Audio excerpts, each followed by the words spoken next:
আমি অপরাজিতা চলে এলাম গল্প সমাহার বাই অপরাজিতা চ্যানেল থেকে। আশা করি ভালোই আছেন আমার শ্রোতা বন্ধুরা। আজকে আপনাদের জন্য নিয়ে এলাম একটু ভিন্নধর্মী একটি বই, নবনীতা দেবসেনের একটা বই, যার নাম হচ্ছে শব্দ পড়ে টাপুর টুপুর। এতে 8টি নিবন্ধ আছে এবং প্রত্যেকটি নিবন্ধের বিষয়বস্তু হচ্ছে সমাজ এবং ব্যক্তি। রচনাগুলি মূলত কোথাও একটু বিশ্লেষণধর্মী, তো কোথাও একটু স্পষ্ট বা কোথাও একটু প্রচ্ছন্ন, কিন্তু প্রত্যেকটিতেই আপনারা পাবেন, অর্থাৎ বাঙালি পাঠকরা পাবেন তার নিত্য ভাবনার ও তার একান্ত অনুভূতিমালার একটু ছোঁয়া। তাহলে শুরু করি আজকে নিবন্ধটির নাম এ শুধু মেঘের খেলা। আশা করি সঙ্গেই থাকবেন আমার। ভালোবাসার কথা।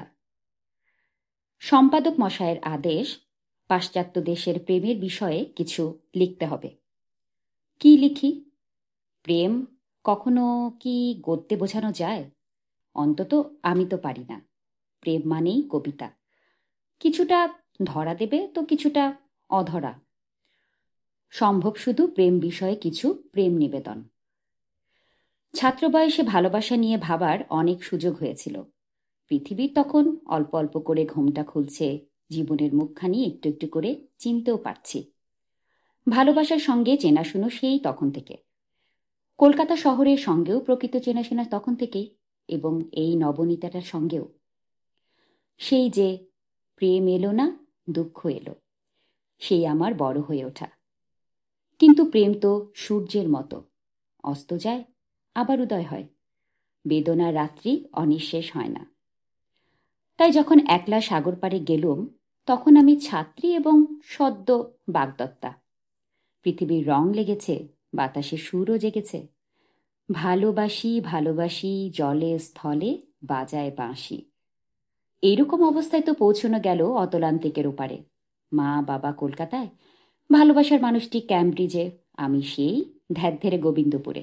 আস্তে আস্তে পশ্চিমী সভ্যতার সঙ্গে আলাপ শুরু হলো। দেখা গেল শুক্রবার, বিশেষত শনিবার সন্ধ্যাবেলাটা কোনো মেয়ের পক্ষে হোস্টেলে অথবা লাইব্রেরিতে বসে থাকাটা নিদারুণ লজ্জার।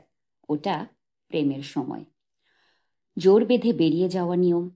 কলকাতাতে এমন রুটিন বাধা প্রেমের চল তখনও ছিল না। এখনকার কথাটা ঠিক জানি না। এমন আষ্টে পৃষ্ঠে যাবতীয় মার্কিনী অভ্যাসের আম্বা নকল নবিশ করেছি। T shirt, bubblegum, Walkman, video games, TV সিরিয়ালের নেশা। যে হয়তো ইতিমধ্যে শনিবার সন্ধ্যার প্রেম না করার সামাজিক মানহানিটাও ধার করে বসে আছি, কি জানি। বাগদত্তা বলে আমি নিজেকে তখন এই ডেটিং পেটিং মহান কর্মকাণ্ডের বাইরে রেখেছিলাম। ডেট করাটা ঠিক কি জিনিস বুঝতে পারি না। প্রেম নয়, আবার প্রেম করাও আছে। বাগদত্তার পক্ষে নৈতিক আপত্তি তুলতে অসুবিধেও নেই। অথচ কার্লা ফিনল্যান্ডের মেয়ে, তার টেবিলেও তার ফিয়ান্সের ছবি আছে। সে কিন্তু ডেট করত। বলতে, ধুত, এ আবার প্রেম নাকি? এ তো খেলাধুলো, কেবল মজা করছি। আমার মনে হতো এভাবে মজা করতে গেলেই আমার মজা বেরিয়ে যাবে। তখন ডেটিং মানে ছিল পুরুষটির পয়সায় মেয়েটি সিনেমা দেখবে, হয়তো ড্রাইভ ইন মুভিতেই ডিনার খাবে এবং খানিক নেকিং পেটিং করবে। এক এক সপ্তাহে এক একজন ভিন্ন সঙ্গী হতেই পারে, যতদিন না গোয়িং স্টেজে আসে। তারপর আংটির সময়। কিন্তু ডেটে ছেলেরা আশাই করবে মেয়েদের শরীরে কিছুটা অধিকার। মেয়েদেরও তাতে আপত্তি নেই, বরং ডেট না পেলেই চিন্তার কথা। সারাদিন তারই প্রস্তুতি চলে। ক্লাসের ফাঁকে ফাঁকে মেয়েদের টয়লেটে আয়নার সামনে ভিড়। চুলে ব্রাশ, নাকে পাউডার, চোখে ঠোঁটে রং বোলানো। মেয়েরা সযত্নে সর্বক্ষণ সাজাচ্ছে নিজেদের। ছেলেদের চোখে লোভনীয় দৃশ্য হয়ে থাকা চাই অনুক্ষণ, শোকেসে সাজানো পসরার মতো। কখন কার চোখে ধরা যায় কে জানে। পাত্রী যে নিজেই ঘটকি। ও দেশে পণ প্রথা নেই, কে বলেছে? রূপ যৌবনই কন্যাপণ ওখানে। জীবনে নিরাপত্তার জন্য কি উদ্বেগ, কি ভাবনা মেয়েদের! দেখে আমার দুঃখ হতো। কলকাতায় আমরা দিব্যি বুকের কাছে দুটো বই খাতা নিয়ে রুমালে বাস ভাড়াটা বেঁধে ট্রামে বাসে আর চটচড়ে রোদ ঝমঝমে বৃষ্টির মধ্যে পথে পথে হেঁটে বেরিয়ে ভর দুপুরে প্রাণ ভরিয়ে তৃষা হরিয়ে আরেক রকমের প্রেম করেছি। সঙ্গে চিরুনি পাউডার কিছুই কিন্তু থাকতো না। ভ্যানিটি ব্যাগই ছিল না আমাদের। কই, চুল এলোমেলো নাক ঘাম তেলতেলে বলে তো সেই তরুণ প্রেমিকদের মুগ্ধতার অভাব হয়নি। দিনকাল এখন বদলে গেছে পশ্চিমেও। 60-এর দশকেই বদলাতে শুরু করেছে। মেয়েরা এখন ওভাবে পুরুষ নির্ভর নয়, প্রণয়াকাঙ্ক্ষিনী হতেই হবে এই ব্যাপারটা নেই। মাঝে স্বাভাবিক সাজে ব্যাপারটা এসেছিল। মেয়েরা এখন মনে প্রাণে অনেক সহজ, অনেক স্বাধীন হয়েছে পশ্চিম দেশে। এখনো ডেটিং আছে, কিন্তু শনিবার আমার জন্য কাজকর্ম আছে, পড়াশোনা আছে, এই শনিবার বেরোচ্ছি না, এটি বললে মানহানি আর হয় না। ডেটেও অনেক সময় যে যার খরচ নিজেরা দেয়। পুরুষ মানুষের কাছে মূল্যবান হওয়ার মাধ্যমেই মেয়েদের একমাত্র মূল্যায়ন আর হয় না। পুরুষদেরও শুনেছি সঙ্গে মেয়ে না থাকলে শনিবার একদম স্ট্যাটাস মাটি। প্যারিসে এটা এখনো আছে। সঙ্গী সঙ্গিনীবিহীন একক মানুষটিকে রেস্তোরাঁয় স্টুডওয়ার্ড শনিবার কনিরার চোখে দেখে। মার্কিন দেশ আমার জ্ঞানের চোখ উন্মিলন করেছিল অভিজ্ঞতার শলাকা ফুটিয়ে। পড়াশোনা সেরে লাইব্রেরি থেকে ফিরতে রাত হয়। 10:30টার পরে লাউঞ্জে ছেলেদের বসতে দেয় না, দৌড় বন্ধ হয়ে যায়। অতএব ওই সময়ের পর হোস্টেলের বাইরে দরজার দুই ধারের অন্ধকার দেওয়াল জুড়ে জীবন্ত কাজুরাহর কারুকার্য। ওদের দেখে ফেলে আমারই লজ্জায় লুকোতে ইচ্ছে করত। ইস, প্রেমটা বুঝি পাবলিক প্রপার্টি, এত সস্তা? পরে বুঝেছি এর অনেকটাই লৌকিকতা, লোক দেখানো। এটা বুঝতে আমার সময় লেগেছিল। আমাদের এক বাঙালি বন্ধুর বিদেশিনী পত্নীকে দেখতুম সর্বসমক্ষে তার সলজ্জ স্বামীর কোলে গিয়ে বসতেন। ইনি ছিলেন তৃতীয় স্বামী। কিছুকাল পরে তিনি এর কোল থেকে উঠে চতুর্থ স্বামীর কোলে গিয়ে বসলেন। আরেক বিদেশিনী বান্ধবীকে দেখতুম আমাদের বাড়িতে বেড়াতে এলেও বার কয়েক অকারণ পুলকে স্বামী টেলিফোন করতেন, এবং সে কি গহন গদগদ উচ্চারণে আমি সেখান থেকে সরে যেতাম। তারপর তিনি একদিন এক দক্ষিণ আমেরিকার শিল্পীর সঙ্গে সুদূর ভেনেজুয়েলায় পালিয়ে গেলেন স্বামীকে ফেলে। তার আগে পর্যন্ত আমি ওর জন্য দারুণ ইনফিরিয়রিটি কমপ্লেক্সে ভুগতাম। বন্ধুর বাড়িতে গেলে আমি তো ওই স্বামীকে ফোন করে প্রেমের কথা বলি না তো। বলতাম কি, বা বলি কি? না, বলি না। তবে কি আমি স্বামীকে ঠিকঠাক ভালোবাসি না? এবার এলো অন্য সমস্যা, অন্য প্রশ্ন। স্বামীকে এত প্রেম বাক্য বলার পরেও ইনি কেন ভেনেজুয়েলায় পালালেন? উনিই বা এত ভালোবেসে এত কোলে বসেও চতুর্থ স্বামীর কাছে চলে গেলেন কেন? প্রেমের কাছে তাহলে ও দেশের মেয়েরা আসলে কি চায়? অবশ্য এর উত্তর 600 বছর আগে চসার সাহেব দিয়ে গিয়েছেন তার ওয়াইফ অফ বাথের কাহিনীতে। পরপর 5টি স্বামী ও অসংখ্য প্রেমের মালিকানি এই ওয়াইফ অফ বাথের প্রতি চসারের দিব্যি উষ্ণ মধুর একটি ভালোবাসা আছে বোঝা যায়। একটি নাইট ধর্ষণের অপরাধে মৃত্যুদণ্ড পেল। নাইট বড়ই সুপুরুষ, তাই রমণীমার মায়া হল তিনি রাজাকে বলে কয়ে নাইটটির প্রাণ ভিক্ষা নিলেন। রানী নাইটকে বললেন, বাছা, তুমি যদি এই প্রশ্নের যথার্থ উত্তর দিতে পারো তবে তোমার মুক্তি, আর না পারলে মৃত্যু। প্রশ্নটা এই, নারী ইহজীবনের সবচেয়ে বেশি কি চায়? নাইট কিছুতেই উত্তর ভেবে পেলেন না। শেষে এক মাঠের মধ্যে কুৎসিত এক বৃদ্ধির কাছে জবাবটা মিলল। বুড়ি বলল, এর বদলে আমি যা চাইব তাই দিতে হবে। নাইট বলল, দেব গো দেব। এর বদলে আমি প্রাণ ফিরে পাচ্ছি, দেব না তো কি করব? নাইট সভায় গিয়ে উত্তরটা জানালেন। নারী জীবনে সবচেয়ে বেশি চায় তার প্রেমিক পুরুষটির উপরে শর্তহীন প্রভুত্ব, প্রণয়ের নিঃশর্ত দাসখত। রাজসভায় তো ছুঁচ পড়লেও শব্দ হতো। রানী ও তার সখীরা বললেন, নাইট, তুমি মুক্ত। তৎক্ষণাৎ বুড়ি বলল, নাইট, আমাকে তবে তোমার প্রণয়িনী পত্নী করো, প্রতিজ্ঞাবদ্ধ কিন্তু আছো। তরুণ নাইট কুশ্রী বুড়ির দিকে চেয়ে প্রায় কেঁদেই ফেলল। তোমার আর যা খুশি তাই নাও, প্রাণটাই নাও, প্রেম চেও না। কিন্তু বুড়ি তো নাছোড়বান্দা, সে বিয়ে করবেই নাইটকে। অগত্যা রাজসভা থেকে ধরে বেঁধে নাইটের সঙ্গে বুড়ির নিরানন্দ বিয়ে দেয়া হলো। চুক্তিভঙ্গ তো হতে পারে না। বাসর গৃহে বউ বলল, কই গো স্বামী, এ কেমন বাসর? বউকে আদর করো। স্বেচ্ছাচারী সেই ধর্ষণকারী নাইট আর পারল না, বলেই ফেলল, তুমি একেই তো কুরুপা, তাই গরিব ভিখেরি, না জানি কোন নীচ রক্ত তোমার গায়ে, তাছাড়া বুড়ি থুত্থুরি, তোমাকে ছুতেই ইচ্ছে করে না। বুড়ি হাসি মুখে বললে, স্বামী, রূপ চিরকালের নয়, যৌবনও চলে যাবার জন্যই আসে, আর সদ্বংশের লক্ষণ তো কাজেই প্রমাণ হয়। চারদিকে উচ্চবর্ণের যা কীর্তিকলাপ, সে তো দেখতেই পাচ্ছি। গরিব দারিদ্র কোনো ব্যক্তির দোষ নয়। যে মানুষ দারিদ্র সত্ত্বেও অনুদ্বিগ্ন, অভিযোগবিহীন, তিনিই প্রকৃত ঐশ্বর্যবান। কোষাগারে অশেষ ধন নিয়েও যার অভিযোগ অনুযোগ উদ্বেগ জমছে, আসলে দরিদ্র তো সেই। কাজেই আমাকে অপছন্দ করার 4টে কারণই তোমার ভুল, এটা তো বুঝলে। এবার মন স্থির করে আমাকে বলো, তুমি জীবনে কি চাও?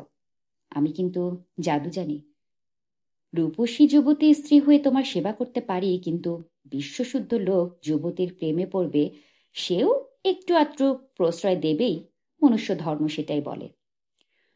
যুবতী সুন্দরী পত্নী বিশ্বস্ত হবে না, সেটা তো তুমি জানোই। বুড়ি বউয়ের দিকে কেউ নজরও দেবে না, সেও চিরকাল শুধু তোমারই থাকবে, সংসারেও শান্তি থাকবে। এবার বলো, কি তোমার ইচ্ছে? নিরাপত্তা না রূপ যৌবন? যুবক অনেক ভেবে কুল না পেয়ে শেষে বুড়িরই শরণাগত হল। তুমিই বলে দাও, আমার কিসে ভালো হবে? বুড়ি খুশি হয়ে বললে, তাহলে স্বামী, বিবাহিত জীবনে তুমি আমার প্রভুত্ব মেনে নিলে, সেটাই আমি দেখছি। নাইট বললে, নিঃশর্তে। বুড়ি বললে, তবে একটা চুমু দাও। অগত্যা স্বামী চুমু দিল, কিন্তু চোখ বুঝে। তারপর চোখ খুলে দেখে সামনে রূপসী যুবতী বউ সেজে মিটিমিটি করে বউ হাসছে। বউ বললে, আমার কাছে যখন নিঃশর্ত আত্মসমর্পণ করেছ, তখন তুমি দুটোই পাবে স্বামী, রূপ যৌবনের সঙ্গে বিশ্বস্ততা, আনুগত্য। আমাকে জিতিয়ে দিয়ে তুমি নিজেই জিতে গেলে। এই বোধহয় প্রেমের শেষ কথা। প্রেমিকে হন বা প্রেমিকাই হন, একে যদি অন্যকে জিতিয়ে দিয়েই সত্যি খুশি হতে পারেন, তবেই তিনি শেষ জিতটা জিতে যান অনায়াসে। প্রেম মানেই দিয়ে খুশি হওয়া, নেবার হিসেব কষা নয়। আমরা ছেলেবেলাতে এইরকমই মোটামুটি একটা শখ শিখেছিলাম যে আমাদের বাবা মায়ের কাছে কি পাইনি সেটা দেখতে গেলেই দুঃখ, কি দেইনি সেটা দেখতে হয়, সেইখানেই কিন্তু সুখ। যে কোনো মানবিক সম্পর্কেরই গোড়ার কথা এবং শেষের কথা এইটাই, পাওয়াটা তোমার নিজের হাতের মধ্যে নয়, দেওয়াটা নিজের ক্ষমতার ভেতরে। যৌন মুক্তির পরে প্রেম ব্যাপারটা পশ্চিম দেশে একেবারে হুলুস্থুল বাঁধিয়ে দিয়েছে। ডাক্তার, বিউটিশিয়ান, ব্যায়ামবীর, মনস্তাত্ত্বিক সকলে মিলে তোমার প্রেম জীবনটাকে সুখের করতে উঠে পড়ে লেগে গেছেন। কি কি করলে তোমার প্রেম জীবন, অর্থাৎ কিনা যৌন জীবন, সার্থক হবে সেই নিয়ে প্রত্যেকেরই মাথা ব্যথা। এখন শরীরী প্রণয়ই প্রেম, এবং সেখানে যৌন কর্তব্য সম্পাদনের বাহাদুরিটা খুব জরুরি। কিন্তু প্রেম ও দেশে এখন দুটি দর্শক এবং দুটি শিল্পী যুক্ত, একটি পারফর্মিং আর্ট। প্রেমিক প্রেমিকাতে পরস্পরের সঙ্গে জৈব প্রণয়নের যৌথ অনুশীলন করেন। পশ্চিমে সবই এখন অ্যাচিভমেন্ট ওরিয়েন্টেড। প্রণয় যুগলও পারফরমেন্সের প্রাণপণ প্রতিযোগিতা দেন বিছানায়। এতেও কি আর হৃদয় বলে অধরা মাধুরী বাকি থাকে? কে জানে। শুধু স্বপনে এসেছিল সে, নয়নকোণে হেসেছিল সে। হয়তো এই দেশেও এখন অর্থহীন প্রলাপ। পিল পরবর্তী যুগে এখন পশ্চিমে প্রেম প্রণয় করা ঘরের মধ্যেই সহজ হয়ে গেছে। যৌন মুক্তির সঙ্গে সঙ্গে আর পথে ঘাটে, দেয়ালে দরজায়, পার্ক করা গাড়ির মধ্যে সেইভাবে প্রণয় যুগলের দেখা পেতে হয় না। কিন্তু বেড়ে গিয়েছে টিনেজ প্রেগন্যান্সি, টিনেজের মধ্যে যৌন রোগ এবং বড়দের ডিভোর্স রেট। ফিলোসফিক্যাল ডিকশনারিতে বন্ধুত্ব বিষয়ে মহামতি ভলতেয়ার লিখেছেন, আমিতিয়ে হল আত্মার বিবাহ, দুটি সূক্ষ্ম মনোবৃত্তি সম্পন্ন সৎ মানুষের মধ্যে একটি চুক্তি। আর প্রেম আমর বিষয় হল ভার্জিল উদ্ধৃত করে শুরু করেছিলেন, এখানে আমাদের হতেই হবে শরীরী। এটা প্রকৃতির ব্যাপার, যাকে কল্পনা বিচিত্র কারুকার্যে মণ্ডিত করেছে। প্রেম বিষয়ে জানতে চাও? তাহলে ওই বাগানের চড়ুই পাখিগুলোর দিকে তাকাও। তাকাও কপত কপতের দিকে। ষাঁড়টিকে লক্ষ্য করো যখন তোমার গাভীর কাছে তাকে এনেছ। অহংকারী অশ্বটির দিকে নজর রাখো যখন তাকে শান্ত প্রতীক্ষমান অশ্বিটির কাছে নিয়ে যাওয়া হচ্ছে। হ্যাঁ, এদের দেখো, কিন্তু ঈর্ষা করো না। বরং ভেবে দেখো ওদের যা যা আছে, প্রকৃতি মনুষ্য প্রজাতিকে তারই পরিবর্তে দিয়েছেন প্রেম। প্রেম একাই পরিপূরক সমস্ত জান্তব গুণের, শক্তির, সৌন্দর্যের, সরলতার এবং গতিবেগের। ভাবো, একমাত্র মানুষই তো জেনেছে চুম্বনের সুখ। একমাত্র মানুষের জন্যই সকল ঋতু প্রণয়ের ঋতু। এমনকি যৌন সুখের অভিজ্ঞতাকেও মানুষই ঢের বেশি উপভোগ করতে শিখেছে পশুদের তুলনায়। তার আছে কল্পনা, সেই যৌনতায় যোগ করেছে শ্রদ্ধা আর বন্ধুত্ব। হ্যাঁ, প্রেম বোধহয় আজও খানিকটা শ্রদ্ধা, খানিকটা বন্ধুত্ব, কিছু যৌনতা, বাকিটা কল্পনারই ব্যাকুলতা। এ দেশেও ও দেশেও যেখানেই প্রেম আছে সেখানেই কামনার নিবৃত্তি। আর প্রেমকে কি গুলিয়ে ফেলেছে বর্তমান যুগ, বিশেষত পাশ্চাত্য দেশ? প্রেম করা আর প্রেম করা এক হয়ে গেছে। কলোনিয়াল কালচারের কল্যাণে ভারতবর্ষে সতীদাহ বন্ধ আইন করা, বিধবা বিবাহ চালু করার সঙ্গে সঙ্গে লাভ ম্যারেজ বলে একটি নবীন ব্যাপার চালু হয়েছিল এবং আমরা শিখেছিলাম রোম্যান্টিক প্রেম, প্লেটোনিক প্রেম ইত্যাদির সংজ্ঞা। প্লেটোনিক প্রেম বাঙালির কাছে নতুন কিছু নয়, রজকিনী প্রেমের মতোই নিকষিত হেম কামবন্ধ নাহিতায়, শিব ও সুরের আদর্শে বাঁধা। আমরা সকলেই কোনো না কোনো সময় প্লেটোনিক প্রেমে বিশ্বাসী হয়েছি, আবার কোনো সময় সেই বিশ্বাস হ্যাকথুর বলে ছুঁড়েও ফেলে দিয়েছি। ইংরেজি শিক্ষায় বড় হবার একটা অত্যাবশ্যক অঙ্গ ওসব। তা বলে সক্রেটিক লাভ, সে ব্যাপারটা তো কই তেমনভাবে চালু হয়নি। আমরা কজনই বা জানি সক্রেটিক ক্লাব কি বস্তু বা কি হচ্ছে। সক্রেটিসের সঙ্গে তার শিষ্য বালকদের যে ভালোবাসার সম্পর্ক ছিল, কেউ কেউ বলেন সেটাই বালক প্রেম। সুন্দর বালকের প্রতি গ্রীক পুরুষের আসক্তি বেশ স্বাভাবিক সামাজিক আচারের স্বীকৃতি পেয়েছিল। গ্রীক ভাস্কর্যে কি সেই প্রেমেরই কিছু প্রমাণ? পুরুষের সৌন্দর্যকে এত ভালোবেসে দেখানো সেখানে কি এজন্যই সম্ভব হয়েছে? রোমেও সুন্দর বালকদের প্রেমিক হবার অভ্যাস ছিল অভিজাত পুরুষদের মধ্যে। বহু সুন্দর বালক তাই অর্থের বিনিময়ে প্রেম দেওয়া নেওয়ার ব্যবসা করত, যা সম্রাট অগাস্টাস বন্ধ করে দেন। মেটাফরসিসে ওভিড অর্কিউসকে বালক প্রেমের প্রসঙ্গে উদাহরণ হিসেবে উপস্থিত করেছেন। শুনেছি প্যারিসে এখনো সুন্দর বালকদের খোঁজে বিশেষ বিশেষ রাস্তার মোড়ে বালক প্রেমী অধ্যাপক, শিল্পী, সাহিত্যিকদের এসে দাঁড়াতে দেখা যায়। আরব দেশে তো এ ব্যবসা খোলাখুলি চলে আসছে অনাদিকাল থেকে আজ পর্যন্ত। গালি খেয়ে মরেছেন কেবল খ্রিস্টান পাদ্রীরাই। তাদের অবৈধ বালক প্রেমী নিন্দের কিংবদন্তি হয়ে দাঁড়িয়েছে জগতে। অথচ ব্যাপারটা তারা আবিষ্কারটা ছিলেন না। জেনের বালক প্রেমের কথা তার জার্নালে যেভাবে বর্ণিত, তাতে বালক প্রেমের প্রতি ভক্তি হয় না ঠিকই, কিন্তু আন্দ্রেজিদের জার্নালে সমুদ্র তীরে আরব কিশোরদের নগ্ন জলক্রীড়ার যে অপরূপ বর্ণনা আছে, তাতে বোঝা যায় সমকামী প্রেমও রোম্যান্টিক প্রেমী। চরিত্রগত কোনো তফাৎ নেই।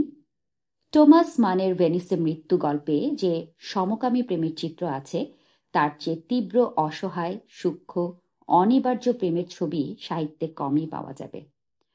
সেই প্রেমটিকে বোধহয় একই সঙ্গে প্লেটোনিক এবং সক্রেটিক বলতে পারেন তারা, যারা অকারণ ক্লাসিক্যাল রেফারেন্সে তৃপ্তি পান।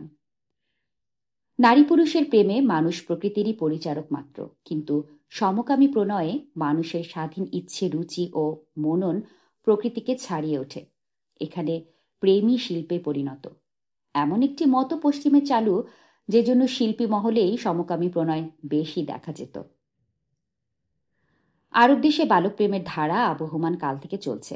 ওমর খৈয়ামের বালক সাকিকে ভিক্টোরিয়ান ইংল্যান্ডে ফিটজেরল্ড সাহেব সেক্স চেঞ্জ করিয়ে সখী বানিয়ে নিয়েছিলেন।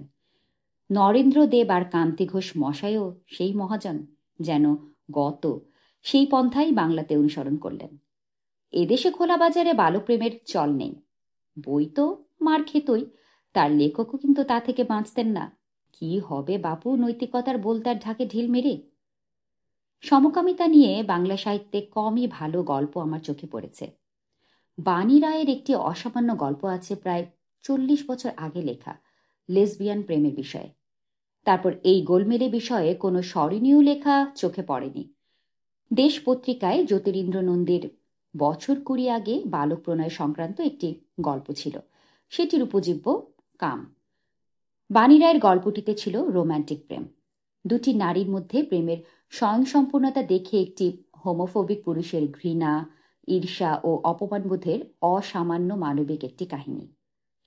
প্লুটার্ক তার প্রেম বিষয়ক কথোপকথনে এক পুরুষের উক্তিতে বলেছেন, নারীরা মোটেই প্রেমের যোগ্য নয়, ওরা প্রেমের বোঝে কি?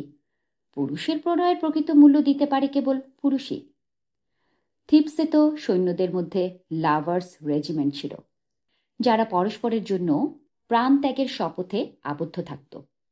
গ্রাস ছিল সমকামী প্রেমের স্বর্গরাজ্য। লেসবসের গানীরা আকসার পরস্পরের প্রেমে পড়তেন। কবি সাফো ছিলেন সেই নারী প্রণয়ের মুখ্য পূজারিণী। আর গ্রিস তো ছিলই সমকামী প্রেমের আরেকটি বলতে গেলে রাজ্য। লেসবিয়ান শব্দে গ্রিসের সেই কিংবদন্তি বিধৃত। আজকের এই নারী মুক্তি আন্দোলনে পশ্চিমের মেয়েদের মুখে প্লুটার্কের যুক্তির প্রতিধ্বনি শুনতে পাচ্ছি। মেয়েরা বলছেন, নারী হৃদয়ের সূক্ষ্ম স্পর্শকাতর প্রণয়ের কিছুই বোঝে না স্থূল আত্মসর্বস্ব পুরুষ জাতি। তারা নারীর প্রেমের যোগ্যই না। নারীর ভালোবাসার প্রকৃত মূল্য নারীরাই দিতে সক্ষম। তাই বর্তমানে ফেমিনিজমের একটি শক্তিমান শাখা চলে গেছে লেসবিয়ানিজমের অভিমুখে। ফেমিনিজমের রাজনৈতিক তত্ত্বের সঙ্গে মিশেও গেছে একাকার হয়ে লেসবিয়ানিজমের যৌন রাজনীতির তত্ত্ব। যৌনতা ও ক্ষমতার যে অবশ্যম্ভাবী অশুভ সমন্বয়ে পুরুষ সেক্সিসিস্ট হয়ে ওঠে, তা থেকে পৃথিবীকে মুক্ত করতে চেয়ে লেসবিয়ানিজমের দিকে সরে যাচ্ছেন মুক্তিযোদ্ধা নারীরা। এতে অনেকের অসুবিধাও হচ্ছে। অস্বস্তিতে পড়ছেন তারা যারা মুক্তিযুদ্ধের সঙ্গে সমকামিতাকে জড়িয়ে দেখতে চান না। আর সমকামিতার শত্রুরা নারী মুক্তির শত্রু হয়ে দাঁড়াচ্ছেন। জড়িয়ে গেছে সরু মোটা দুটো তারে। প্রেম বিষয়ে লিখতে গিয়ে বাঙালি পাঠককে কি কি একদম বলার দরকার নেই তার একটা তালিকা তৈরি করে লিখে নিয়েছিলাম গড়িতে। দরকার নেই বিদ্যাপতি, চণ্ডীদাস, ভানুসিংহকে। দরকার নেই দেবদাস, পার্বতী, অমিত, লাবণ্যকে। দরকার নেই এই বন্দি আমার প্রাণেশ্বর উক্তি।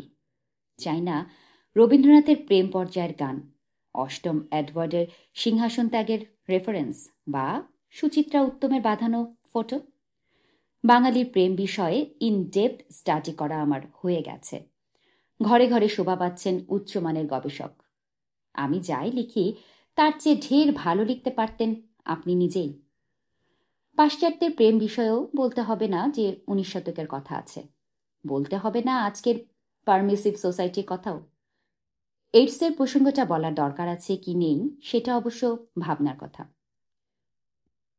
ভলতারের সৃষ্ট দার্শনিক প্লাংস তার সিফিলিসের ইতিহাস বলতে গিয়ে দুঃখ করেছেন। মহান প্রেম, যা কিনা জৈব ধর্মের সৃষ্টির গোড়ার কথা, তাই থেকেই এই ধ্বংসের জীবাণু সৃষ্টি হয়। হে, কি বিড়ম্বনা! এইডস বিষয়ে ঠিক এটা সম্পূর্ণ প্রয়োগ হয়তো করা যাবে না, তবে হ্যাঁ, মহান প্রেম তো বটে। যুক্তরাষ্ট্রের অনেক জায়গায় সমকামিতা বেআইন হয়ে গেছে। এইডস বন্ধ করার আকুল প্রয়াসে মানুষের ব্যক্তি স্বাধীনতায় আদালতের এই হস্তক্ষেপ।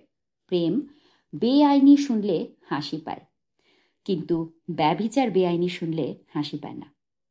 সমকামিতা বেআইনি শুনলেও হাসি পেত না সেদিন পর্যন্তই, এখনো পায় না এদেশে, কিন্তু পশ্চিমে জমানা বদল গয়া। 70-এর দশকের শেষ দিকে ইংল্যান্ডে এক ধর্মযাজক দুজন পুরুষের বিবাহ দিয়ে খবর হয়েছিলেন। এখন কানাডার, যুক্তরাষ্ট্রে, ফ্রান্সে, জার্মানিতে নারী দম্পতি কিংবা পুরুষ দম্পতি দিব্যি ঘরকন্যা করে। তাদের প্রেম সমাজে আর অসিদ্ধ নয়। সমকামিতাকে যৌন অনাচর বলে মনে করা হয় না, মানুষই ভালোবাসা বলেই স্বীকার করা হয়। এটা ভালো না মন্দ তা নিয়ে আমার কোনো বক্তব্য নেই। তবে হেমোফোবিয়া বলে একটি শব্দ আছে, সমকামিতার ভীতি। আমরা বাঙালিরা 90% সেই ভীতিতে আক্রান্ত। পশ্চিমেও প্রচুর মানুষ সেরকমই। সক্রেটিক প্রণয় নিয়ে তো অনেক কথা হচ্ছে, কিন্তু প্রেম বিষয়ে সক্রেটিসের জ্ঞানলাভ হয়েছিল সেই প্রজ্ঞাপতি নারী দিত্যতিমার কাছে। দিত্যতিমার মতে সক্রেটিস বলেছেন, প্রেম না সুন্দর, না কুৎসিত, না জ্ঞানী, না অজ্ঞ, না নশ্বর, না দৈব। প্রেমকে দেবতা ও মনুষ্যের মধ্যবর্তী আধিদৈবিক শক্তিগুলোর অন্যতম ভাবছেন তারা। আফ্রোদিতের জন্মদিনের ভোজ উৎসবে নারদার্দ্র নাম্নী ভিকারিনীর গর্ভে আর সঙ্গতের ঔরসে জন্ম হয়েছিল প্রেমের। সে রুক্ষ, সে বেপরোয়া, সে উদ্দাম, সে জুতো পরে না, অনবরত নানান ঝামেলা ঝঞ্ঝাটে জড়িয়ে পড়ে প্রেম। সূক্ষ্মতার লেশ নেই তার মধ্যে, কিন্তু নিরবধিকাল নিত্য নতুন আবিষ্কার নিয়ে মেতে আছে সেই জ্ঞান শিকারী। এই সেই পরিপূর্ণ, এই সেই সর্বহারা, এমনই হলো প্রেমের চরিত্র।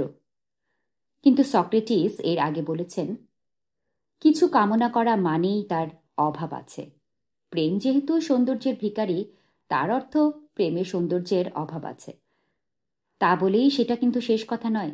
সক্রেটিস আরও এক রকমের প্রেমের কথা বলেন। কিন্তু প্রেমে পড়া বলে এক ধরনের প্রণয় আছে যা কেবলই সুন্দরকে লাভ করতে চেয়েই তৃপ্ত নয়। সে চায় সুন্দরকে জন্ম দিতেও, সে চায় সুন্দরকে সৃষ্টি করতে, চায় অবিনশ্বরতা। পাখি যে তার জুড়িটিকে ভালোবাসে, ডিমে তা দিয়ে শাবকের জন্ম দেয়, সেও চায় অনিঃশেষ হতে। তবে হ্যাঁ, দুটি সৃষ্টিশীল মন যখন একত্র মিলিত হবে, তখন তাদের উচিত জৈব প্রণালীতে নশ্বর প্রাণ সৃষ্টি করা নয়, তাদের উচিত উচ্চ আদর্শের জন্ম দেওয়া।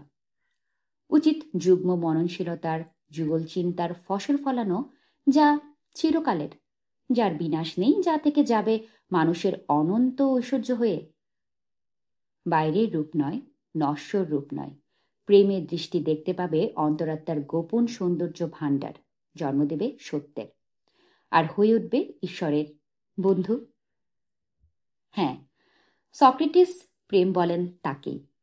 প্রকৃতপক্ষে এই সক্রেটিক প্রণয়, যা প্রাকৃতিক জৈব প্রণয়ের ঊর্ধ্বে মানুষের আত্মিক মিলনের সেই জয়গান।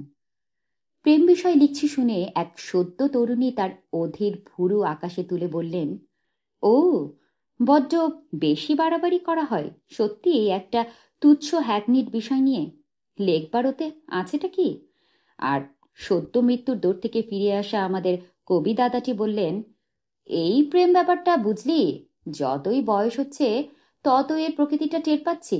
এই যে আজকের সকালটা এত চমৎকার, একটা সকাল হয়েছিল এমন তীব্র গাঢ় একটা ভালো লাগা সৃষ্টিও করেছিল। আমার তো মনে হলো না নারী পুরুষের প্রেমের অনুভূতির তীব্রতা তার চেয়ে প্রগাঢ়। একটু থেমে অন্যমনস্ক চোখে যেন আপন মনেই বললেন, কেবল হরফগুলো পাল্টে পাল্টে যায়, বুঝলি। আমাদের ছেলে বয়সে পত্রিকাতে একটা খেলা থাকতো, সাদাকে কালো করো, চৌখুপ্পি কটা ঘর আছে, তার ভেতরে একটা একটা করে হরফ পাল্টে সাদাকে কালো করতে হবে। সাদা থেকে কাদা, কাদা থেকে কালা, কালা থেকে কালো। ব্যাস, 3 বারের বারে সাদাটা কালো হয়ে গেল। প্রেমও বোধ হয় এমনই ধারা একটু একটু করে পাল্টে যায় রে। কবি কবির যোগ্য মন্তব্যই করেছেন, কিন্তু তরুণী, হ্যাঁ তিনিও। প্রেম নিয়ে বাড়াবাড়ি করায় এ যুগ বিশ্বাসী নয়। প্রেম আছে, আছে, প্রেম যায়, যাবে, প্রেম হলে হবে, না হয় নাই হবে, তখন প্রেম করলেই হবে। এ যুগের প্রেমটা ঠিক আমাদের প্রেমের মতো নয়, সেটা বুঝতে পারি, তবে এর স্বভাব চরিত্রটা ঠিক ধরতে পারি না। বিদেশেরটা বুঝি, তাদের পশ্চিমী সমাজের যা মূল্যবোধ, যা ধ্যান ধারণা, লৌকিক আচার কানুন, সেই মতেই তারা চলে, তাদের প্রেম প্রণয়ও কিন্তু চলে, তাদের লিভিং টুগেদারও সেইভাবেই চলে, ট্রায়াল ম্যারেজ সবই চলে। আমাদের তরুণ তরুণীরা পড়েছে দু নৌকোয়, একদিকে ইংরেজি শিক্ষা, বিদেশি সিনেমা, খবরের কাগজ, পত্রপত্রিকা, আর অন্যদিকে ঠাকুমা, পিসিমা, জ্যাঠামণি, দুর্গাপুজো, মহরম, আর অন্তরিক্ষে বোম্বের হিন্দি ছবির রূপকথা। বল মা, তারা দাঁড়াই কোথায়? মিলস অ্যান্ড বোনস পড়ে প্রেমের ধারণা তৈরি করছে বলরাম বসুর লেনের মেয়েটি। ছেলেরা আরেক কাঠি, তারা প্রেমের ধারণা তৈরি করছে পর্নোগ্রাফি পড়ে, ব্লু ফিল্ম দেখে। সেটা সে প্রয়োগ করবে কোথায়? প্রেম যে বড়ই টাইম বাউন্ড, কালচার বাউন্ড ব্যাপার, সম্পূর্ণ দেশকাল নির্ভর একটা জিনিস, চিরটা কাল লোক ঠকিয়ে শাশ্বত চিরন্তন। এইসব শব্দগুলোর মালিকানা সত্ত্ব ভোগ করে এলাম। যুগে যুগে প্রেম সাজ বদল করে দিক বদল করে দিল, যা ইতিহাস ভূগোল দুটোর ওপরেই নির্ভরশীল নয়। শরীর তত্ত্বের ওপরেও সে জিনিসকে নশ্বর না বলে কবিরা অবিনশ্বর কেন যে বলে এসেছেন, ইতিহাসের লিনিয়ার তত্ত্বের ওপরেও আমি ক্রমশই বিশ্বাস হারিয়ে ফেলছি, যেন চক্রবৎ ফিরে আসছে মানুষের অভিজ্ঞতার মালা। ছোটখাটো তফাৎ এই যে, কুন্তির কোলেই হয়তো আজ কর্ণ বড় হবেন যদি পশ্চিমে জন্মান, নয়তো জন্মানে বিনা। ভারতবর্ষে কি প্রেম ছিল না? পশ্চিমী আমদানি। ভারতবর্ষে নাকি যা ছিল তা কাম, শ্বেতকম্প ইত্যাদি অষ্টবিধ অবস্থাতেই তো শরীরের বর্ণনা। মন কোথায়? ও তো কামজর।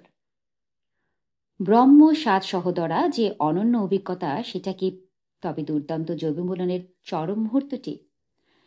প্রেম কি তবে সেই কটি তীব্র সেকেন্ডের জন্য সাধনা? কল্পনায় তারই স্বাদগ্রহণ এবং ঘটে যাবার পরে একান্তে সেই স্মৃতি কুণ্ডয়নের নামই কি প্রেম? পুনরস্ফীকরণের নামই কি তার আস্বাদন পুনরূপী প্রতীক্ষা? মাত্র এই। যেমন দেখছি মেঘদূত, যেমন আছে অভিজ্ঞান শকুন্তলায়, মানতে আসলে ইচ্ছে করে না। এখানে আমরা যেন সেই শশীর মতো ভুল করে ফেলছি। শরীর শরীর, তোমার মন নাই কুসুম। কুসুমের মনের ভাষাটাই ছিল শরীর। শশী পড়তে পারেনি তা। ইংরেজি শিক্ষিত চোখ নিয়ে আমরাও বোধহয় সংস্কৃত সাহিত্যের প্রেমের ভাষাটা আর পড়তে পারি না। প্রেমের ভাষা কি পড়া এতই সোজা কাজ? বেচারি কবি অভিদ ওই কর্মটি করতে গিয়ে শেষ পর্যন্ত রোম থেকে নির্বাসিত হয়েছিলেন। অভিদকে কাতল্লুসের মতো মহান প্রেমিক বলা শক্ত, যদিও তিনি প্রেম নিয়ে প্রচুর লেখালেখি করেছেন। প্রেমিকা করিন্নাকে নিয়ে প্রেম এবং রোম্যাকদের জন্য প্রেমের শিল্প লিখে প্রেম বিশেষজ্ঞ হয়ে উঠেছিলেন। মেটাফরসিসেও প্রচুর প্রেম কাহিনী রয়েছে বিচিত্র জগতের। অভিদ মধ্যযুগের ইউরোপে যাবতীয় প্রেমের রেফারেন্স হয়ে উঠেছিলেন, অথচ তার প্রেম বর্ণনা বড়ই ভয়ানক। প্রেমের শিল্পে যে প্রেম, তাতে অবক্ষয়ী রোমক অভিজাত শ্রেণীর সামাজিক চেহারা, তাদের রুচি প্রকৃতি ধরা পড়েছে। তাতে আছে হয় প্রেমকে শ্লেষ, ব্যঙ্গ বিদ্রুপ, নয়তো শরীরী প্রণয়ের উত্তেজনা। নীতির সব রকম বাধাবন্ধ থেকে মুক্ত হয়ে অভিদ যেভাবে তার সমকালীন শহরে প্রণয়ের চিত্র এঁকেছেন, তাতে এক স্তরের ফ্যাশনেবল রোমক নাগরিক খুব আহ্লাদ পেলেও সব মানুষ সুখী হতে পারেনি। সুখী হননি সম্রাট অগাস্টাসও। রাজকুমারী জুলিয়ার যথার্থ বিহারের কল্যাণে রোম যেন যৌন অনাচারের মুক্তাঞ্চল হয়ে দাঁড়িয়েছিল। প্রেম বলতে তখন বোঝাতো কেবলই যৌনতা। আজকের পাশ্চাত্য সমাজ আরও একবার যেন সেই দিকে ধাবিত হচ্ছে। আবেগশূন্য, হৃদয়হীন, সেন্টিমেন্টের ধার না ধারা শরীরী প্রণয়ের শিল্পে একটা আশ্চর্য কঠোর অবক্ষয়ের ছাপ ছিল, যা অগাস্টাসের সয়নি। যিনি জুলিয়া ও তার প্রেমের সাঙ্গপাঙ্গকে নির্বাসিত করলেন, নির্বাসন দিলেন অভিদকেও। প্রেম ব্যাপারটি ইউরোপে বহুকাল প্রধানত ধনী নাগরিক সম্প্রদায়ের একচেটিয়া হয়েই ছিল, অন্তত সাহিত্যক্ষেত্রে। গয়লানি, রাখালিনীরও কিন্তু আসত প্রেম, শুধু আভিজাত্যের প্রেমপাত্রী হিসেবেই। অভিদের প্রণয়নী করিন্না বোধহয় লিবার্টিন সম্প্রদায়ভুক্ত ছিলেন, সেজন্য অভিদের সমালোচনা হয়েছিল। দান্তে লিখেছিলেন বিয়াচিত্রেকে ভালোবেসে তার নবজীবনের কবিতাগুচ্ছ। দান্তের পরে পেত্রাক লরাকে নিয়ে যায় প্রায় 300 সনেট লিখে ফেললেন তার গানের বইতে। এদের বিয়ে করার প্রশ্ন ছিল না, এরা ছিলেন অপরের নারী। দুজনেরই মৃত্যু ঘটেছিল অল্প বয়সে। তা যদি নাও ঘটত, কবিদের জীবনে তাদের সঙ্গে মিলনের আশা ছিল না। তাদের ভালোবাসার মধ্যেও সেই মধ্যযুগীয় উচ্চাঙ্গ প্রেমের সভা সুন্দর প্রণয়ের প্রভাব ছিল। সেই সঙ্গে ছায়া পড়েছিল অনাগত রেনেসাঁস যুগের মুক্ত মানবিক চিন্তার। লরার মৃত্যুর পর লরাকেও পেত্রাক এই ভূমিকা দেন, এমনকি একদার প্রণয়নী ফিয়ামেত্তাকে বোকাচিও পর্যন্ত এইভাবে আধ্যাত্মিক প্রণয়নী করে তুলেছেন তার লেখা সনেটে। নারী আর নরকের দ্বার নয়। অথচ তার 200 বছর আগেই আবেলার এবং অ্যালোয়েজের অসহায় উদ্দাম প্রণয় কাহিনী সেই প্রসিদ্ধ ইতিহাস সৃষ্টি হয়েছে। আবেলার ছিলেন প্রতিষ্ঠিত পণ্ডিত, অদ্বিতীয় জ্ঞানীগুণী মানুষ, সর্বজন শ্রদ্ধেয়। তিনি গোপনে প্রেমে পড়ে গেলেন তারই আশ্রয়দাতার ভাইজি এবং তার ছাত্রী সুন্দরী শ্রীমতী অ্যালোয়েজের। প্রেম তাদের দুজনের জীবনকেই অর্থপূর্ণ ঐশ্বর্যমণ্ডিত করে তুলল। এই ভালোবাসার ফসল হয়ে এলোইজার একটি পুত্র সন্তান জন্মাল।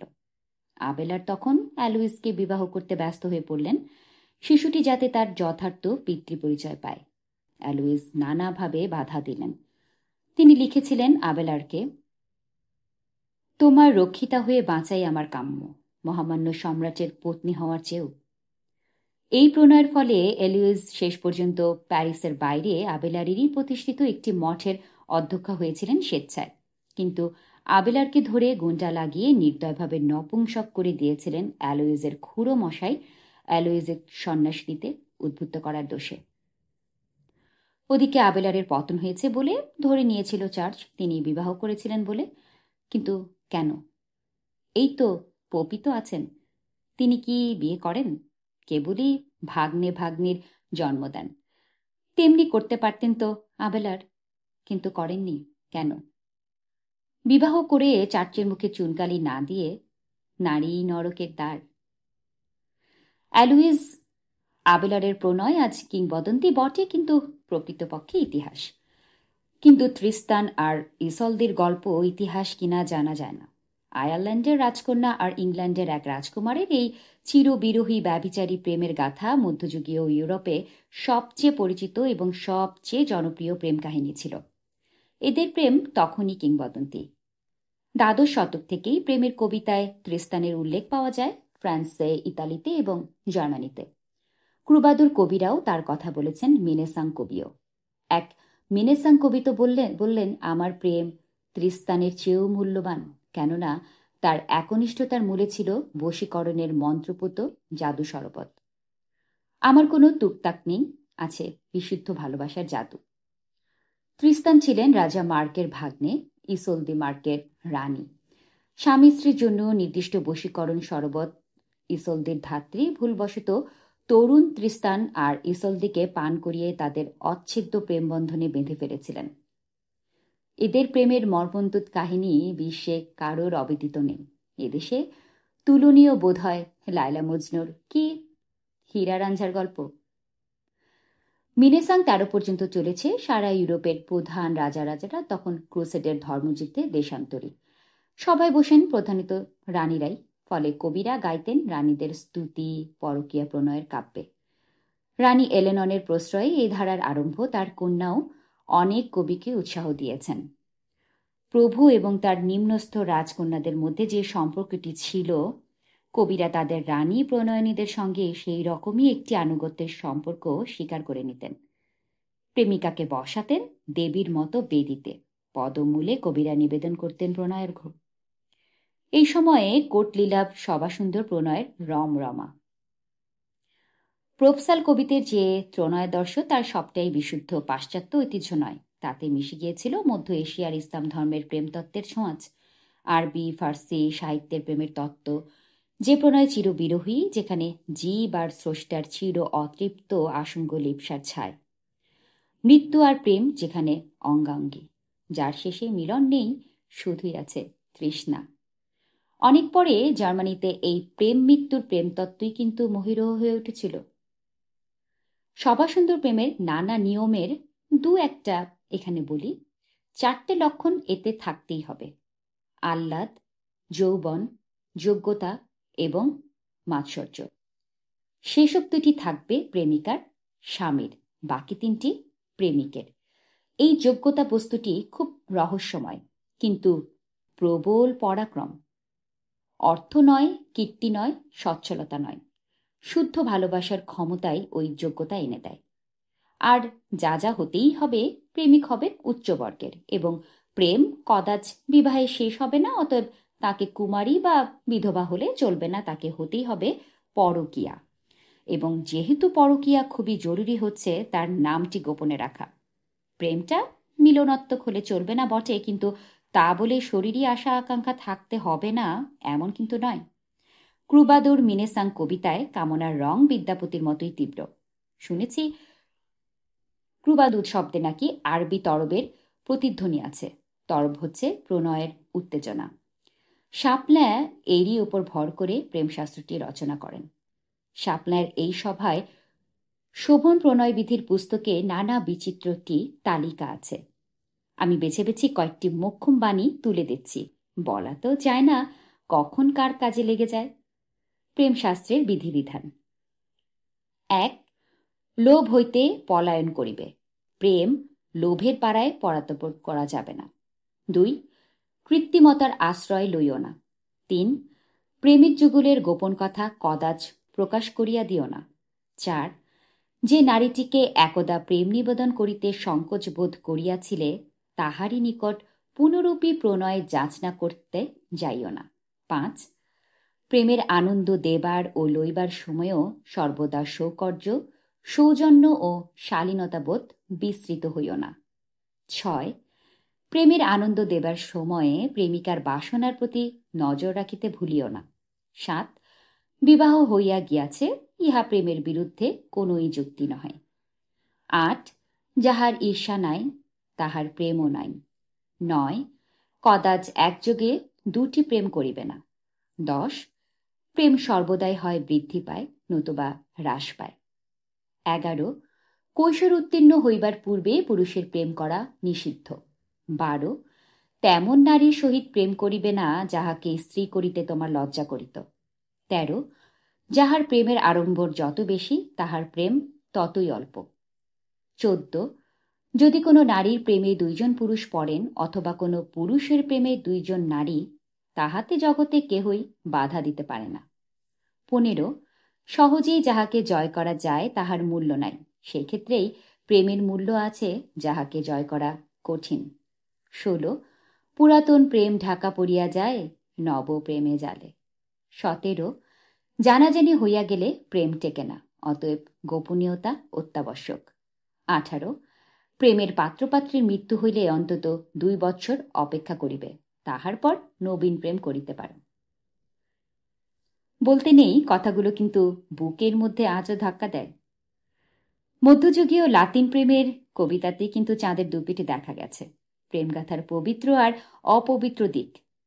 যেমনভাবে দেখা যায় রাধাকৃষ্ণের ভক্তিগীতিকা, যেমন পূজা ও প্রেম।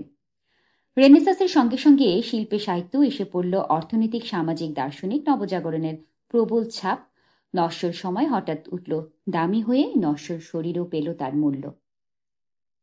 অত বিও বললেন, কোথায় গেল গত বছরের তুষার স্তূপ? প্রশ্ন করো না, উত্তরে ওই প্রশ্নেরই প্রতিধ্বনি ফিরে আসবে। ভিও, রসার, স্পেন্সর, সারে সকলে সেই একই তাগাদা। জীবনের পরম লগন, করুণা হেলা, হে গরবিনী। আরও সংকীর্ণ হয় প্রেমের সময়, কিন্তু শিল্পের সময় কিন্তু নিরবধি। একমাত্র শিল্পই পারে প্রেমকে অবিনশ্বর করতে। পারেন কবি, পারেন শিল্পী। দান্তে, পেট্রাক, বোকাচিওর মতোই রসার তার 3 প্রেমিকাকেই অমরত্ব দিয়েছেন তার কবিতায়। আমরেত্তি সনেটগুচ্ছ লিখে তিনি স্পেন্সর অমর করে গেছেন এলিজাবেথ বয়েডকে। এখানে বিশেষভাবে লক্ষণীয় এই যে একে ইনি বিবাহ করেছিলেন, জানি না তারপরেও তাদের প্রণয় কেমন ছিল। আমার মা নিজে কবি, বিয়ে করেছিলেন ভালোবেসে আরেক কবিকে। দৃশ্যত তো বাবার জীবনের শেষ দিন অবধি দুজনের ভালোবাসার ঘাটতি আমি দেখিনি। অথচ মা সবাইকে বলেন, যদি কাউকে ভালোবাসো আর সেই দামি ভালোবাসাটাকে বাঁচিয়ে রাখতে চাও, তবে তাকে যেন খবরদার বিয়ে করে বসো না। তবে যাকে বিয়ে করব তাকে কি ভালোবাসবো না? মায়ের মতে রোম্যান্টিক প্রেমে খানিকটা রহস্য চাই, খানিক কুয়াশা, খানিক দূরত্ব। স্বপ্নবতীর নেশায় নেশা উন্মত্ততা নইলে বজায় থাকে না, ক্লান্তি আসেই। বিয়ে এই ক্লান্তি আনতে সবচেয়ে পারদর্শী। প্রেমে কিছুটা না পাওয়া, না থাকলে পেতে যাওয়াটা আসবে কোথা থেকে? তাই তো রাধাকৃষ্ণ প্রেমের আদর্শ, শিব এবং সতী নন। যদিও সতী শিবের দক্ষ যজ্ঞের কাহিনীর মতো উদ্দাম উত্তাল একনিষ্ঠ প্রেমের গল্প দেবদেবীদের মধ্যে ভেবে পাওয়া কঠিন। তাই কৃষ্ণের মতো স্বামী কোনো নারীই চায় না, চাই শিবের মতো বর, শ্রীরাধার মতো স্ত্রী। কোনো সংসারও কাম্য নয়। তারা স্বামী স্ত্রীর আদর্শ নন, তারা প্রেমিক প্রেমিকার আদর্শ। তবে কি স্বামী স্ত্রী প্রেমিক প্রেমিকা হতে পারে না? কোথাও একটা বিরোধ কি রয়ে যাচ্ছে? আমার বন্ধু বান্ধবদের দেখে যা বুঝেছি, স্বামীরা প্রেমিক অবশ্যই হতে রাজি, তবে নিজের স্ত্রীর নয়। স্ত্রীর প্রেমিকের ভূমিকায় যারা নিজেদের ভাবতেই পারেন না, অথচ স্ত্রীরা অধিকাংশ ক্ষেত্রেই স্বামীকে প্রেমিকের ভূমিকাতে কল্পনা করেন এবং বুঝতেই পারেন না কেন স্বামী কিছুতেই প্রেমিকদের মতো আচরণ করছেন না। ওদিকে স্বামীও বোঝেন না স্ত্রীর অভিযোগটা কিসের, তার অভাবটা কোথায়। স্নেহ, ভালোবাসা, আর্থিক সামাজিক নিরাপত্তা, সন্তান, সবই তো দিচ্ছি। অভাবটা যে ডুমুরের ফুলের, অভাব যে আলোকলতার মূলের, যা চোখে দেখা যায় না তার, সেটা বলবে কে? অথচ বিবাহিত প্রেমী সুন্দর হয়ে ওঠে বার্ধক্যে। যখন বাইরের অবলম্বনগুলো ঘুঁচে যায়, পুরুষ তখন শিশুর মতো এসে আশ্রয় নেয় ঘরের মানুষটির কাছেই। শেষ অবধি পুরুষ, সে যতই মননশীল দুর্ধর্ষ দার্শনিক হোক না কেন, নারীর কাছে আত্মিক আশ্রয় খোঁজে। মৃত্যুর আগে অশীতিপর দৃষ্টিহীন বোর্হেস আইবুড়ো নাম খণ্ডন করে বিবাহ করে গেলেন তার সহকারিণী অর্ধেক বয়সী সেক্রেটারি মারিয়াকে। অস্তিত্ববাদী সার্ত্র বিবাহ করলেন না সিমেন দো বোভোয়ারকে। এদিক ওদিক প্রেম করে বেড়ালেন সারাটা জীবন। শেষ জীবনে সেই সিমনের সেবাই তার কিন্তু জরাগ্রস্ত মুহূর্তগুলির আশ্রয় ছিল। প্রেম পিপাসিত ছিলেন এরা সকলেই। সিমোমেনেরও কিন্তু এদিক ওদিক প্রণয় হয়েছে। সার্ত্রের সঙ্গে তার সম্পর্ক কিন্তু অখণ্ডই থেকে গেছে। Till death do us part, প্রতিজ্ঞা কি এর চেয়ে আলাদা হতো? রু সাঁদনিতে প্রতি সন্ধ্যায় কামু স্ত্রী সঙ্গে খোঁজে ঘুরে বেড়াতেন, অথচ মাদাম কামুর তার স্বামীকে নিয়ে কোনোই অভিযোগ ছিল না। কি চাইতেন কামু? কেন 4 বার বিবাহ করতে হয়েছিল বার্ট্রান্ড রাসেলকে কিংবা চার্লি চ্যাপলিনকে? কেন 8 বার এলিজাবেথ টেইলর, 5 বার রিচার্ড বাটন, 3 বার বিয়ে করেছিলেন কেন অভিদ? কিছু মানুষ আছে জগতে যারা অন্তরাত্মায় নাবিক প্রকৃতির, কেবলই ঘাট থেকে ঘাটে ঘুরে বেরিয়েও যাদের আকুল তৃষ্ণা মেটে না। সাধারণত জগৎ সংসার তাদের নিন্দে করে, মন্দ বলে। তারা হয়তো দুর্দাম বিয়ে ভেঙে ফেলে, ফটাফট বিয়েও করে ফেলে। তাদের নিয়ে সমাজে নানা জট পাকায়। তারাই কিন্তু প্রকৃত রোম্যান্টিক, তারা বেহিসেবী। তাদেরই বুকের মধ্যে সেই হেথা নয়, হেথা নয়, অন্য কোথাও হে নিশি ডাক নেশার মতো প্রতিধ্বনিত হতে থাকে। তাদের স্থির হতে দেয় না। সংসারী মানুষ এদের মন করে হৃদয়হীন পাষণ্ড, বা দায়িত্বহীন অপরিণত মনা, কিংবা অগভীর স্বার্থসন্ধানী। কিন্তু এরাই হয়তো জগতের সবচেয়ে সিরিয়াস প্রেমিক। প্রেমই এদের তাড়িয়ে নিয়ে বেড়ায়। এরা প্রণয়ের দাসানুদাস। এলিজাবেথ টেইলর এক চিরন্তনী স্ত্রী রাধা, তার কৃষ্ণটা বদলে যায়, প্রেমের আকুলতা কিন্তু বদলায় না। আরেক দল আছে যাদের ওয়ান ম্যান ডগ, এর স্বজাতি বলা যায় ওয়ান প্রেম লোক। তারা হলো তো হলো, আমৃত্যু টিকে গেল। আর যদি না টিকলো তবে ব্যাস, খেল খতম। এ জন্মের মতো হয়ে গেছে, যা হবার জীবনে নতুন প্রেম ট্রেম আর আসবে না, তাদের নাগালও পায় না। এরা হয় অলস, নয় ভীরু, নয়তো দুটোই। অসাফল্যের ভয়, অপমানের ভয়, আরেকবার নতুন করে একা হয়ে যাবার ভয়। মনে হয় না এরা আমৃত্যু একা থেকে যায় সেই অদ্বিতীয় প্রেমের প্রতি অচলা ভক্তির কারণেই। জীবনে ঝুঁকি নেয় না এরা, ফলে নতুন করে ঐশ্বর্যমণ্ডিত হয় না। জগতে এদের সংযমী বলে নাম। এদের খুব প্রশংসা। এরা চিরপ্রেমিক, এরা রোম্যান্টিক প্রেমের জ্যান্ত উদাহরণ। আসলে এরাই কিন্তু আনরোম্যান্টিক, চরম প্র্যাকটিক্যাল। রোম্যান্স সবসময় ঝুঁকি নেয়, প্রেম কি ঝুঁকি না নিয়ে সম্ভব? নিরাপত্তার নিশ্চয়তা এবং প্রেম একসঙ্গে দুটোই চাই বলেই তো বিবাহিত প্রণয়ে এত গোলমাল। এই যেমন পশ্চিমী সমাজে আজ যতই লিবারেশন, উইমেন্স লিব, ফ্রি লাভ, ফ্রি সেক্স চালু হোক না কেন, যে তথাকথিত প্রগতিশীল সমাজকে আমরা আজকের যৌনমুক্তি যজ্ঞের হোতা বলে মনে করি এবং মনে প্রাণে সাহিত্যে সংস্কৃতিতে নকল করতে চেষ্টা করি, সেখানেও কিন্তু কোনো পকেট থেকেই যায় রক্ষণশীলতার, ক্ষমতার ক্ষেত্রে বিশেষ করে। মার্কিন সমাজের পারমিসিভ চরিত্রের মধ্যেও অদ্ভুত একটা দ্বৈত মূল্যবোধ কাজ করে। এমন হিপোক্রিটিক্যাল সমাজ খুব কম আছে। আচরণের সঙ্গে তত্ত্বে কোনো মিল নেই। আবেলার এলোয়েজের যুগ থেকে খুব বেশি এগোয়নি ক্যানেডি ওনাসেসের যুগ। তলায় তলায় করলে তত দোষ নেই যতদিন না ধরা পড়ো। সমাজে সবাই জানে লোকে একটু আধটু ব্যভিচারী প্রণয় করেই থাকে, কিন্তু যদি প্রেসিডেন্ট হতে চাও তবে আরেকটু সাবধানী হতে হবে না? জ্যাকি যদি এদিক ওদিক প্রেম প্রণয় করতেন, লোকে মেনে নিত, আহা, মনুষ্য ধর্ম। কিন্তু বিবাহ, খোলাখুলি পূর্ব প্রণয়কে অস্বীকার। আবেলারের বেলায় যেমন বিবাহ খোলাখুলি চার্চের বুকে শেল।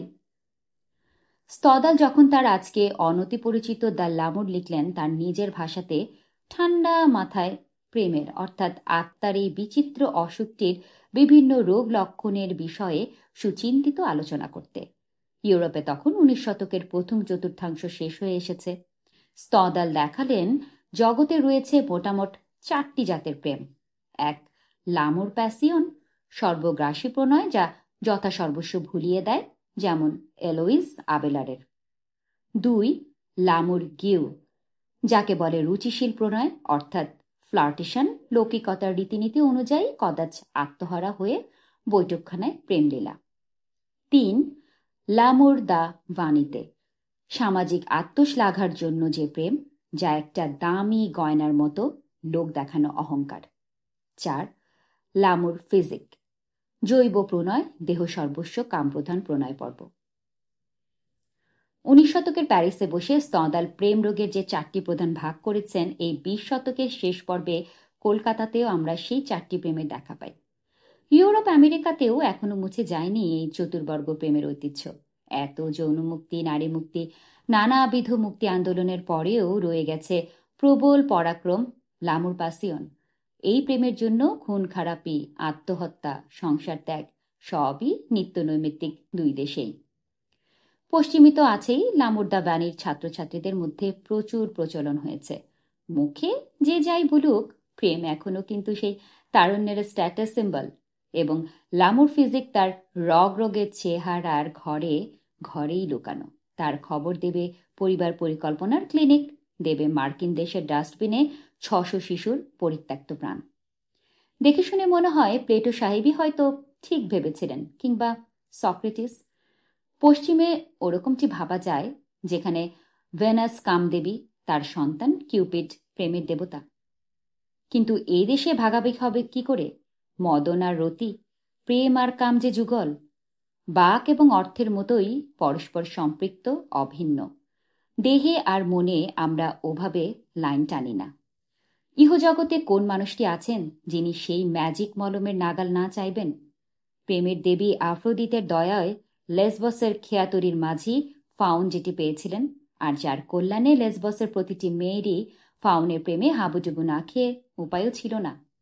কেউ কেউ ওই মন্ত্রটি অন্তরাত্মার মেখেই জন্ম নেয়, আবার কেউ বা সারা জীবনের সাধনাতেও তাকে আয়ত্ত করতে পারে না। এ হলো দৈব করুণা। প্রেমের ভাগ্য নিয়ে সবাই আসে না, কিন্তু প্রেমের চেয়ে মদিরতর আর কোনো অভিজ্ঞতা আছে কি? সং অব সলোমনের সেই অসামান্য প্রথম পংক্তি দুটি স্মরণ করুন।